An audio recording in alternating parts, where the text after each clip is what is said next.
This Red Sox season felt urgent. Not just from the front office, not just from the media, but from fans on Twitter and in the ballpark. From the jump, it felt like 2025 had to matter. The moment we traded for Garrett Crochet, we felt it. 2 years of control, that's all we had. And it screamed, this isn't a rebuild, this is a push to win right now. And let's be honest, you don't trade for a frontline arm like that with so little control unless you intend to win right now. But that urgency, it actually started before the first pitch of spring training was even thrown. Alex Bregman signed to a 3-year deal, but opt-outs after 25 and 26. $40 million a year. You can only count on him for 1 year. If Crochet wasn't a win-now move, this was a win-now move. Big splash, big statement. That's a win-now contract. Combine that with the energy of spring training, Meyer tearing it up in camp, Rafaela flashing the leather, Jarren Duran just had a 9-WAR season looking to build on that.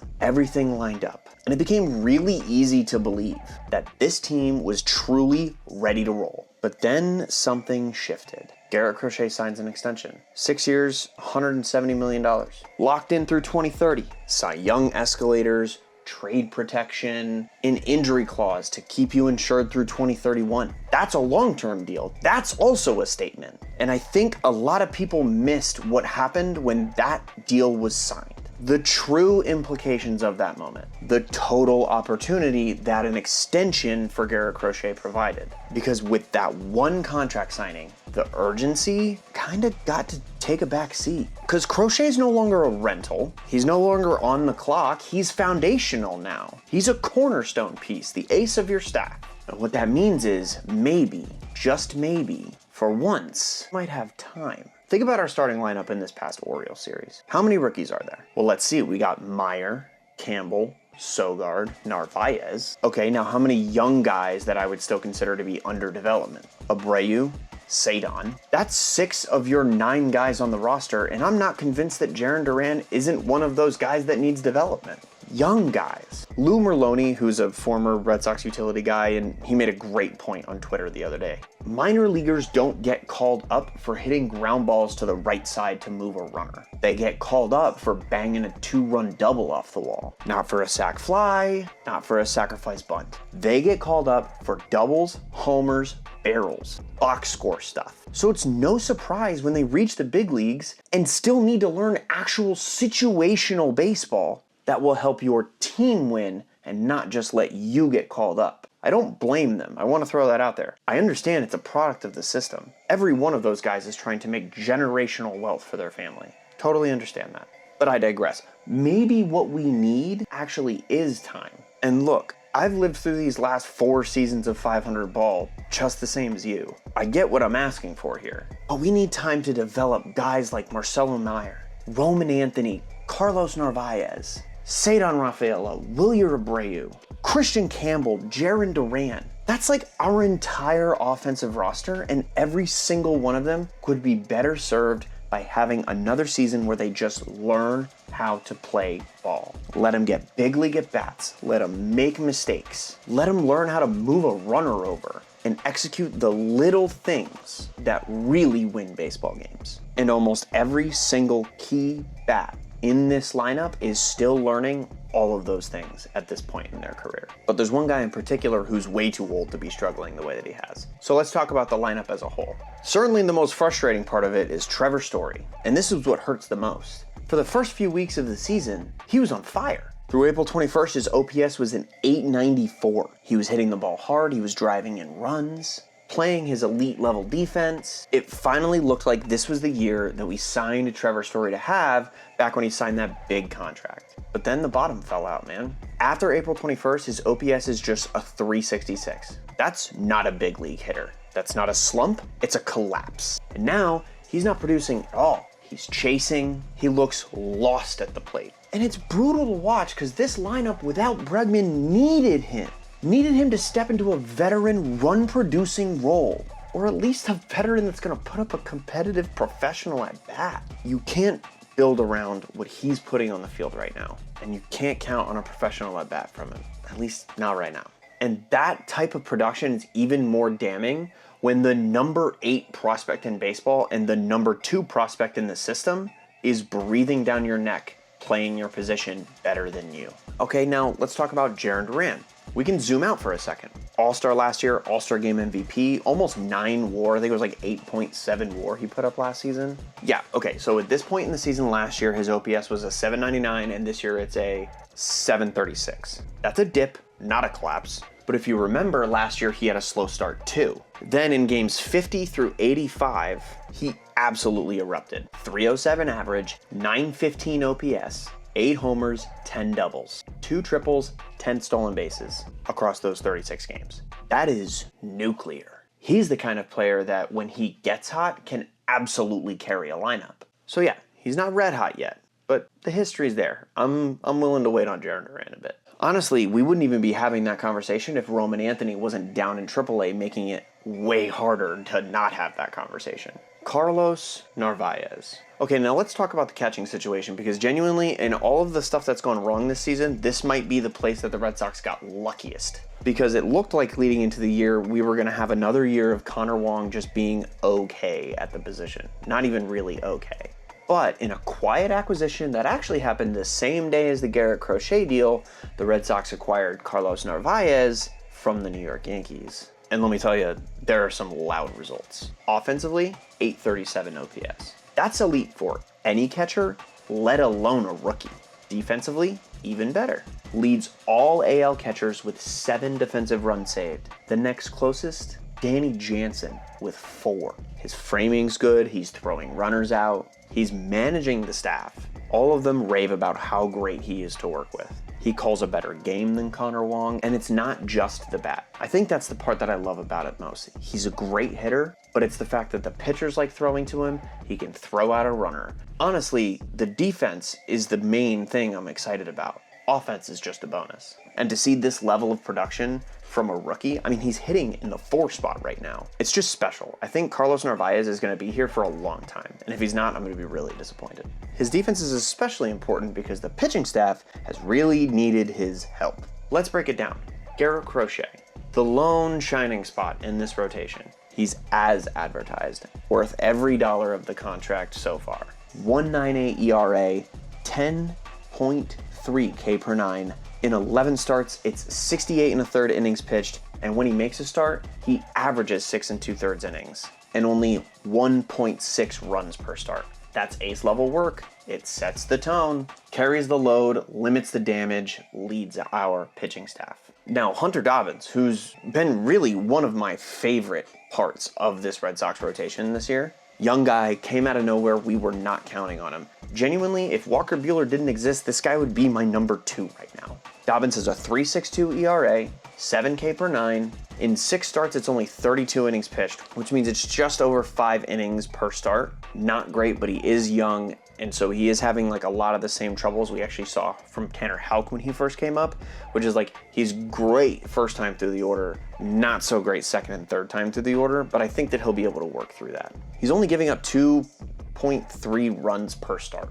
And like, I know that's nothing to write home about, but think about it. When somebody starts, when you have a starting pitcher on the mound and they only give up 2 or 3 runs every time they go out, that's good stuff. I'll take that. You've given us a chance to win, especially from a rookie like Dobbins. I'm all about it. He's holding his own. He's not elite, but he's stable, and he's pitching beyond his years, giving production that I didn't count on this year. Walker Buehler, I'm not going to lie, I kind of wanted more from Walker Buehler this year. So far, it's not terrible. It's a 4 ERA in 7 starts. He's got an 8.3 K per 9, 36 innings pitched, which means it's just over 5 innings per start and 2.3 runs per start. I think he's better than his ERA suggests. I think he might have just gotten lucky. He'll give up the odd home run, and then just like, man, that ruined your ERA, and it's going to ruin the appearance of this start, but he'll be strong through 5+ innings. He's not going deep. He can't be your number 2 if he's not going to be going deep. And newsflash, nobody's going deep in this rotation. You definitely want more consistency, and you definitely need more length from him if he's going to be your number 2 starter. Especially as it stands right now, it looks like Garrett Crochet, Walker Buehler, Hunter Dobbins kind of looks like your playoff rotation. So I definitely need more sustained, deep into games excellence from him, but we'll see what's going on. It's his second Tommy John, so I do think he's still on the mend, and he's going to get better with time. Brian Bayo, man, when I look at the numbers, it's not so far off from Buehler that I'm like, oh man, this is horrendous. Looking at it on paper actually makes me feel a little better about it. But God, man, the hype that surrounded this guy at the beginning of his career to now, I definitely need more from him. 4.08 ERA, 6.9 K per nine in 7 starts. He's pitched 35 1/3 innings, and he's averaging barely 5 innings per start. I just need more from him, especially with the hype that surrounded him at the beginning of the season. And then there's Tanner Houck. Tanner Houck has been horrible this year. 8.04 ERA, 6.6 K per nine. In 9 starts, it's 43 innings pitched, and you can count on 4.5 runs per start from this guy, let alone the 3 triple doubles he's put up this season. He's just been bad. He's giving up too many runs. I don't know what happened, but something broke in Tanner Houck, and I really hope that he comes back from this IL stint having figured something out. Too many runs, not enough innings. And then there's Lucas Giolito. Lucas Giolito's ERA is in the 7s, but that was also before the 7 innings with no earned runs that he gave up to the Orioles just yesterday as I'm recording. 4 starts, 20 innings pitched, which means he's averaging 5 innings per start, but again, he just pitched 7 against the Orioles, which is kind of what we needed and kind of what he was signed for before he went down with the elbow injury. This is a guy who's been chasing the 200 inning mark for years. Runs per start's about 4, so, I mean, he's okay. Hopefully he continues to get better, but it hasn't been great so far. It looks like it's getting better, and that's something I can sort of live with. So what are we looking at? A rotation held together by one arm. Crochet's the only one. He's doing his job and then some. Everyone else is either surviving or struggling. And that's put the bullpen on the edge. Chapman, Bernardino, Slayton, Weissert, all over 20 appearances by late May. Because they're cleaning up innings the starters have just not been able to cover. And that's led to the decline in production from arms you were counting on coming into this season.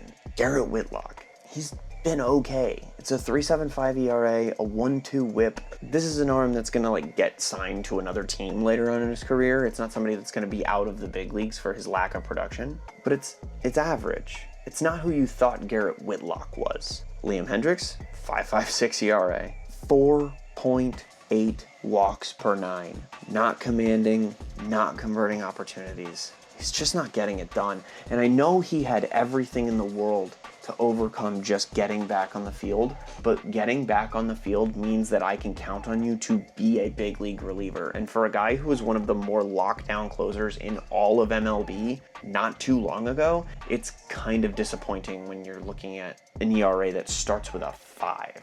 But at the end of the day, it's not really the bullpen's fault entirely. The rotation cannot pitch deep into games, and that is kneecapping the pen night after night. Your good bullpen guys cannot pitch every night. The pen's exhausted, the rotation's lost, and Crochet is carrying you.